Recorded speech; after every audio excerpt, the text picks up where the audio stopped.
Alright, guys. I assume you're aware of the Lobster Man. The OG Lobster Man, Jordan Peterson. Dr. Jordan B. Peterson, I should say. I really don't know how else to lead into this other than to just show you the tweet.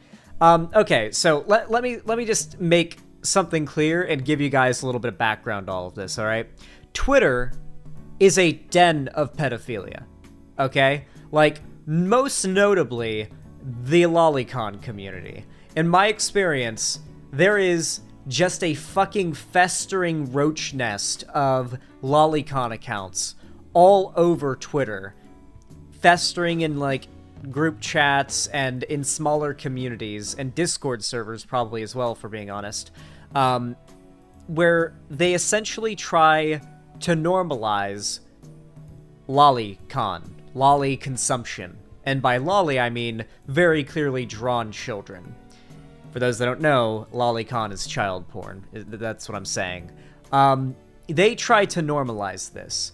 And their go-to arguments are pretty bad, if I'm being completely honest with you. If they were smart or their goals were actually to help prevent children from being abused, they would use different arguments. But instead, it really seems like they gravitate towards arguments that would, if agreed upon by broader society, help them normalize the consumption of drawn child porn. And not only that, but the sharing and public championing of its existence and its consumption. But they aren't very good at making arguments about, like, trying to protect children, because they don't want to protect children. So with that said, I've gotten into a lot of arguments with these people on Twitter, and it is really, really hard to actually get these people, like, banned, or actually have there be any real moderation done to them. They're very, very much like... What's something that if you attack one of it, like, it'll hoard up on you? Bees. They're like bees. They're exactly like bees. It's like if you crush a bee and its stinger hits you, that's basically, quote, retweeting a pedo lolly account. Now the entire hive is coming for you. And like zombie pigmen in the nether, the entire hive is coming for you now. Elon Musk, a conservative, as well as much of the right, have tried to basically fashion themselves as amateur Chris Hansons as of late. They're trying to push this narrative that pedophiles are successfully normalizing themselves and infiltrating the left and the LGBT community, and that if you do not take an active stance in arguing against the supposed invasion of pedophilia in the left and the LGBT community, then you are in favor of it, and thus another trans, groomer, pedo, lefty, whatever it is, right? That's basically the go-to argument. Essentially, the right is trying to establish a precedent right now where if you disagree with them politically, then you will be seen as a pedophile. Who would have thought that's a pretty good place to be in if you're the right and you don't want anybody to be allowed to disagree with you, if you want to be allowed to enact violence on people that don't agree with you politically. Sounds like Shu? Well, yeah, because Shu's a conservative. One of the biggest notable people in favor of Elon Musk's takeover of Twitter and his supposed cleansing of the pedo problem off of Twitter is Jordan Peterson. Now, I should add, by the way, it is ironic that the majority of those lolicon accounts that I mentioned before, as well as most pedos that I encounter on Twitter advocating for lowering the age of consent or for it to be moral for underage girls to get married to older men, are always conservatives. Not only that, but if we're being completely honest, you guys know that, like, pedophilia is essentially a core tenet of conservatism. The idea that young underage girls should be deflowered by older men who can see their value, I guess, or whatever. These are conservative values. These are core tenets of the right.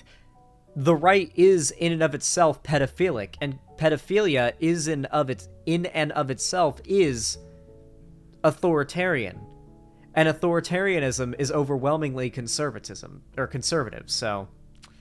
With that said, notable conservative figure and supposed fighter of child grooming decided to tweet this and thought it made him look good. Although to 28.5 thousand of his followers, apparently it did make him look good. Elon Musk and his enablers have turned this website into a torrent of ad hominem attacks, lies floated as jokes, and blatant misinformation. This isn't freedom of speech, it's just dangerous. This is him referencing, like, the right calling everyone they disagree with a pedophile. And then Jordan Peterson quote tweets it to say, and it's getting just impossible to find child porn, with a little smiling face. Now, personally, I never went out of my way looking for child porn. That's usually what you say when you find something. You usually went out looking for it, right? That's my find. So I guess Jordan Peterson spends a lot of time trolling Twitter looking for child porn to ensure that his beliefs that the left are supposedly the groomers and pedo enablers are in fact true. You know, he's got to make sure. He's got to double check. You know what I'm saying? Clip Chimp's gonna have a field day with me? With me on this one? I mean, if they really want to try to destroy all their credibility by trying to clip this out of context to try to make it sound bad in some way, then I guess they can, but I can just then quote tweet them with the full clip and they lose all credibility. Okay, yeah, sure. Anyway, Jordan Peterson, supreme retard. I'm sorry, that's just the case. I used my one R slur for the day on Jordan Peterson. For those of you guys that don't know, he is a man who started his public persona on a lie. Just flat out on a lie. Without even the slightest shadow of a doubt. So, many of you may be familiar with a little Canadian bill called Bill C-16. Right? Bill C-16? Might have heard of it. It was actually an add-on to an already existing civil rights bill that banned discrimination towards people for in things such as renting, things such as like hiring people to be an employee, selling products and whatnot, like if you're a business. Basically, it was a law that said you can't deny people service because of their race or because of their sexuality, so on, right? Bill C-16 essentially just added gender identity under that label, right? So you couldn't discriminate against people now based on their gender identity. Now, for the record, this also includes cis people. This also meant that even if you're cisgender, you could sue or pursue legal action under this bill if you had, like, the proper grounds to. This did not just protect trans people, contrary to what the right would have made you believe. All the bill basically did was made it so that transgender people, notably, but not just transgender people, would be able to seek out legal repercussions towards, say, an employer who repetitively misgendered them knowingly in a harassing manner in order to fuck with them, right? Like your boss knows that you're a trans woman and yet just keeps sirring you every single day with a smile on his face, looking you dead in the eye. You can record that or like get eyewitness testimony and sue, assuming that it, holds up in court.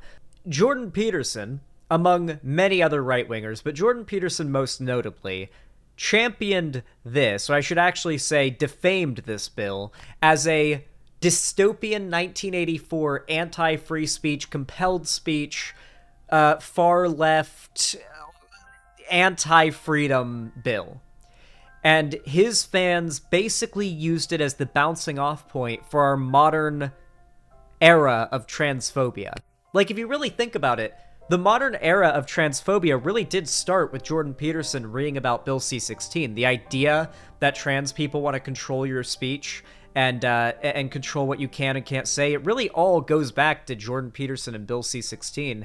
And the funny thing is, it was all a lie. And as far as I'm aware, not a single person has been held legally responsible for something because of Bill C-16 or the part of Bill C-16 that protects trans people. As far as I know, no one's served prison time. No one's gone to jail for compelled speech. But it's been, 7 years now? 6 years now? Maybe a bit more? I actually don't know. So I guess we'll just have to keep on waiting and see if Jordan Peterson was onto something. But I do think it's funny that the thing that Jordan Peterson essentially built his entire career on, complete lie, complete bullshit, complete fabrication and over-exaggeration, a complete moral panic. It shouldn't surprise you, but it's just nice to know.